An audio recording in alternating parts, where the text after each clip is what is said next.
यही कि हमारे विधानसभा क्षेत्र से हम आपको 1 लाख वोट से जिता के भेजेंगे। किसी ने कहा 75,000 वोट से जिता के भेजेंगे, किसी ने कहा 50,000 वोट से जिता के भेजेंगे, किसी ने कहा कि पूरे लोकसभा का जब नतीजा आएगा तो कम से कम 5-6 लाख वोट से आपकी जीत होगी। कुछ लोगों ने यह भी कहा कि वोट मांगने के लिए बार बार आने की आवश्यकता है ही नहीं, आप तो जीते हुए हो। पूरे चुनाव में मैं, क्योंकि आज हमारे दादादेव महाराज जी का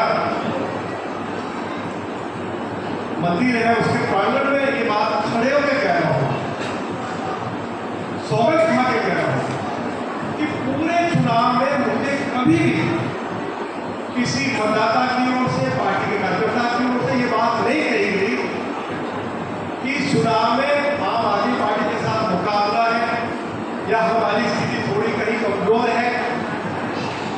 ऐसी बात मुझे कहीं भी सुनने को नहीं मिली। तो मैंने कहा कि इसलिए मेरा दादादेव महाराज की जय। तो ये जो आशीर्वाद था, तो मेरा मॉरल हमेशा हाई रहा और मेरा एनर्जी लेवल जो है वो कभी डाउन नहीं हुआ। वो तो आपकी बदौलत मैं घोड़े की तरह इस उम्र में दौड़ता था, क्योंकि आपका भरपूर सहयोग मुझे हर तरह से मिल रहा था। मैं 2-3 बातें आज के मौके पर जरूर कहना चाहता हूँ। देखिए, इस लोकसभा चुनाव में आप सभी ने भारतीय जनता पार्टी की लीडरशिप से भी और अपने नुमाइंदे रामवीर सिंह बुढ़ी से भी बहुत सारी आपको उम्मीदें हैं।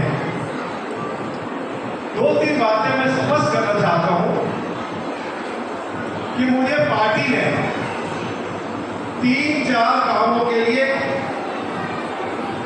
साउथ दिल्ली से लोकसभा का चुनाव लड़ने के लिए भेजा। पहली बात थी कि क्षेत्रवासियों को, पार्टी के कार्यकर्ताओं को भरपूर सम्मान देना है। दूसरी बात थी कि पूरी साउथ दिल्ली पार्लियामेंट सीट की हालत बहुत खराब है, पूरा क्षेत्र बहुत जर्जर स्थिति में है, लोग भूख पानी के लिए तरस रहे हैं, सड़कें टूटी पड़ी है, सिविल लाइन डली नहीं है, डल गई है तो चौक भी पड़ी है, चालू नहीं की गई है, ट्रैफिक व्यवस्था बहुत खराब है। लोगों की शिकायत है कि हॉकी सेंटर होने चाहिए, खेल के मैदान हो, पार्क हो, सभी नागरिक सुविधाओं से हमारा क्षेत्र वंचित था। ये सुविधाएं हमारे क्षेत्रवासियों तक पहुंचे, इस काम के लिए पार्टी की लीडरशिप ने भेजा और पार्टी की ये इच्छा रही जिन क्षेत्रों में पार्टी की स्थिति कमजोर है वहां पार्टी की स्थिति को मजबूत कैसे किया जाए, उनकी समस्याओं का समाधान हो, उनके बीच में हम जाएं। जब भी वो